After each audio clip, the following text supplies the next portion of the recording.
Do you have a dog that likes to get into places that they're not supposed to get into? Well, I've got something that's going to help you with your need. Today, we're going to be talking about the Invirox outdoor wireless fence.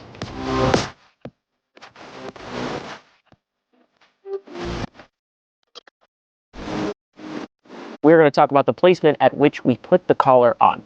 So she has her e-collar on this side right now. This is kind of a good representation of where I want it. But just to show you with this guy, as I said earlier in the video, I like to put it on the sides of the neck. And how tight you want it, you want to be able to fit one finger under one of these prongs. That's how tight you would like it. So on this side, she's got nothing. So what I'll do is I'll put the collar there.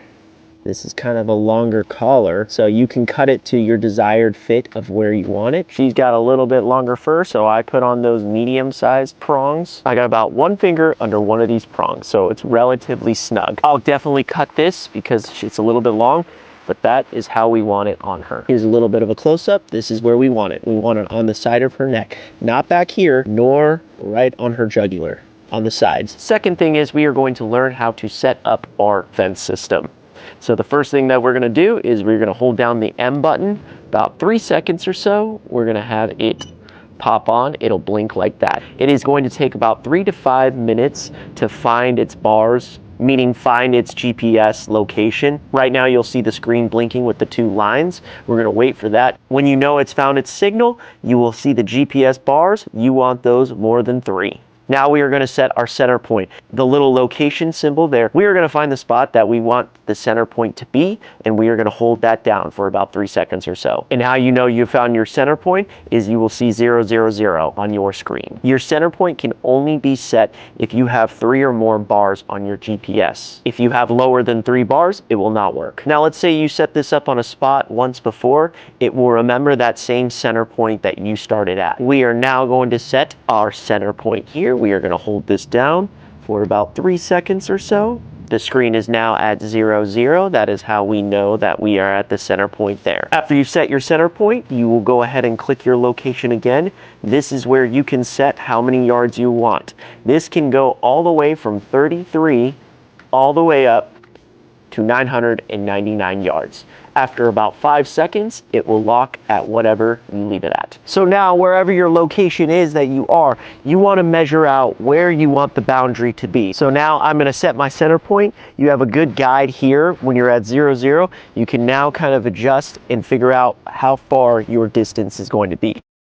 So this is the distance that I want. And for me, that was perfectly 33 yards. So I will go ahead and now reset my center point here, and I will now set how far I would like, which for me, it was 33. It is now locked. So I have my boundary set now. If the dog decides to go out into that area, they will start to get a warning. Now, when you're setting your boundary, you want to use your pins to know where the line is that the dog cannot cross. These will also come into play when training the dog where to not cross. So now I have my boundary set right there. So when the dog starts to cross it, guess what? They're going to start to hear warnings, telling the dog needs to take a step back into the area that is okay. So the first thing that we're going to be doing is setting the boundary.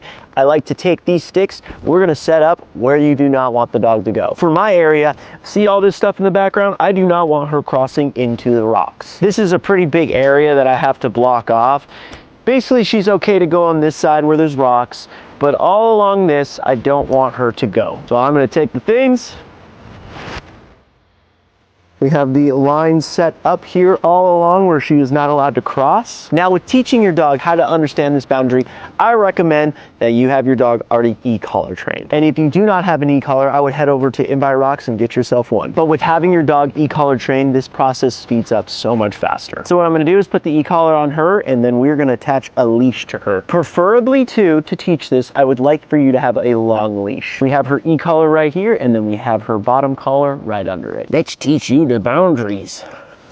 And as I said, long. Now the long leash is to be able to guide her. If she starts to go out the boundary that I do not want her in, I'm going to give her a little tug. On top of that, I'm going to use the e-collar for a little bit of a, hey, come back over here. How I like to put it is the e-collar is going to be distinguishing what's right and what's wrong. Alrighty, like I said, we have the boundary set here. She cannot go over there. So what I'm going to do is I'm going to take our leash, Echo here. I also recommend having a ball because this is going to teach her not to pass the boundary. I like to use this as the distraction because all she's going to want is to go after this ball. And then I like to give a little bit of slack.